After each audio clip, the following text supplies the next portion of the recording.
Donc, je rappelle, comme le corps de l'humain, du chien et du cheval sont des animaux migrants qui,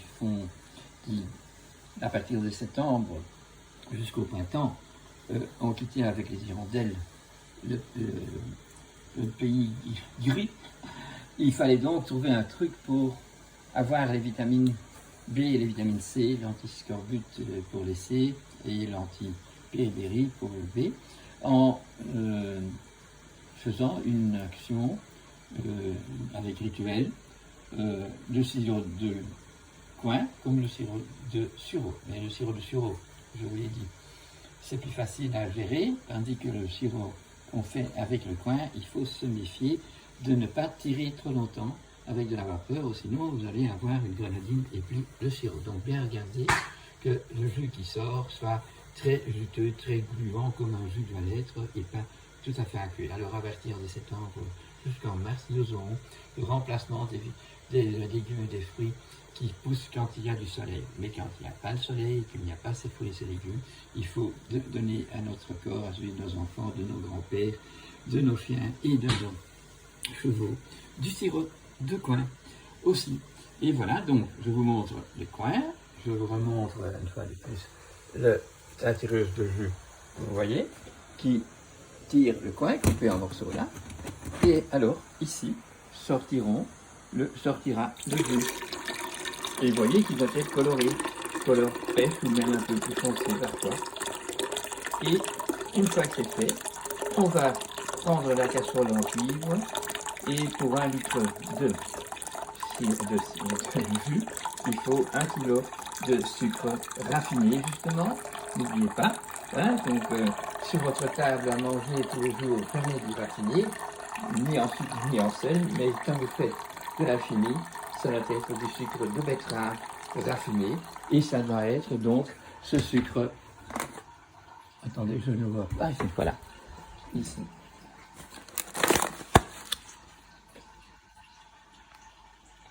Bon travail. Si vous n'avez pas eu assez de sureau, vous pouvez aussi employer les fruits que vous voyez ici, ce sont les coings, cuits et pire en flamand, pour faire également du sirop. Donc on tire le jus, on les coupe, on tire le jus. Quand vous venez de les couper, elles sont blanches à l'intérieur, si vous voulez. Hein? C'est tout à fait différent donc que quand c'est le sureau qui lui est juteux noir. Et ici, il est, on dirait, sec, hein, vous voyez, et blanc. Et dès qu'il y a un peu de vapeur qui vient, il prend une couleur de vin rosé jusqu'à vin rouge. Et là, il faut faire plus attention qu'avec le sureau, parce que le sureau, vous ne savez pas tirer plus de jus qu'il y a. Mais ici, dès que le jus qui sort n'est plus un peu gluant comme ça, et qu'il devient trop aqueux, alors il faut arrêter un temps. Sinon, vous avez une grenadine et pas du sirop.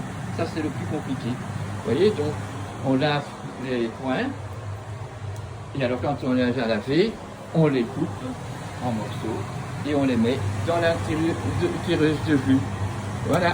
Et vous aurez alors également de la réserve de vitamine B, anti-béribérie et anti-scorbut, de la vitamine C, d'une façon biodynamique active pour les périodes de l'année, de septembre à octobre. Et si vous avez une maladie rhumatismante ou chronique quelque part, vous pouvez prendre des doses de ça pour activer la guérison. Bonsoir mes amis les vaches. Et le petit taureau là derrière. Oh, il n'est plus tout petit. Hein. Voilà. La vie continue, c'est vrai. Mais normalement, la vie se recycle. Et tous les matins, on s'éveille recyclé parce qu'on a eu un bon sommeil, parce qu'on a fait de beaux rêves, parce qu'on est monté dans l'éternité pendant notre sommeil, quand on reprend son corps en main, puisque c'est mon corps qui est resté dans mon lit, mais c'est ma force astrale, ma force animale en moi, mon affectif et moi-même, mon niveau de conscience qui a fait son tour dans l'éternité et qui, j'espère, est revenu avec de bonnes intentions et de bonnes inspirations que j'espère pouvoir prendre en charge. Mais si tous les jours, c'est rectiligne, il n'y a rien qui se recycle, eh bien nous continuons dans un mouvement qui va rectilignement, comme dans un TGV, tout droit vers un but qu'on ne connaît pas et qui est dans le rien du tout, puisque c'est que si toutes les choses, tous les jours, se recyclent, que nous allons bien.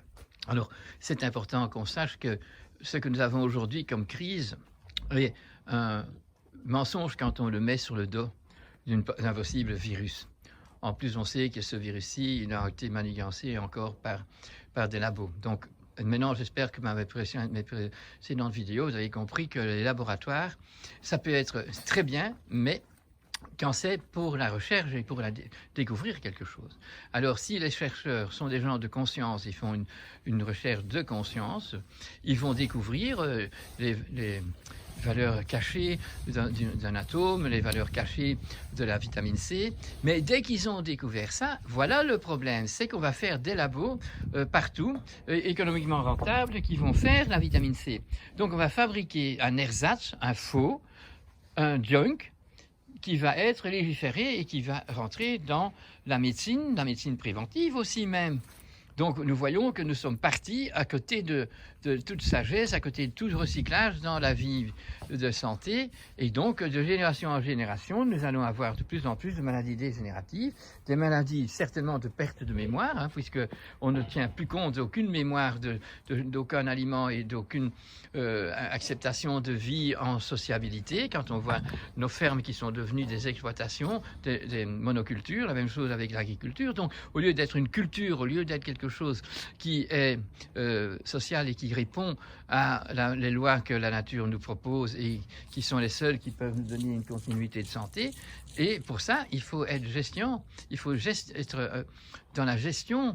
On doit gérer ces découvertes. Donc les découvertes, c'est très bien, mais après, on doit renoncer de faire les applications quand ces applications ne nous donnent pas une santé et qu'elles ne répondent pas à la santé de toute notre planète et même des autres planètes, puisque maintenant, quand on a été sur la Lune, vous savez, et quand on a nos machines pour la communication qui font des satellites par millions dans l'espace tout en haut, eh bien, ce n'est pas respecter l'espace non plus. Et c'est pas parce qu'on a été sur la Lune qu'on peut continuer à démolir la planète et dire, ben oui, mais alors plus tard, on peut aller habiter sur la Lune. Mais vous avez vu, pour habiter sur la Lune, il faut voir son urine, il faut la recycler. Ça, donc, si on ne recycle pas tous les jours comme il faut, eh bien, si on va sur la Lune, on doit recycler. Et voilà.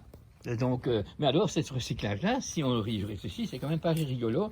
C'est bon si on revient très vite sur la Terre et qu'on peut de nouveau rencontrer son chien, embrasser son épouse et ses enfants et être dans les relations sociales normales. Donc tout ce qui se passe maintenant, c'est plus du tout des relations saines et c'est donc une pandémie de folie de notre comportement humain depuis plus de 50 à 60 à 80 ans où nous avons répondu à des laboratoires, à des sciences qui sont simplement là pour l'économie et pour faire des gens riches et le contraire, mettre dans des situations malheureuses des millions, des milliards d'enfants et d'humains qui n'ont aucune possibilité alors de continuer à vivre du terroir dans lequel ils sont.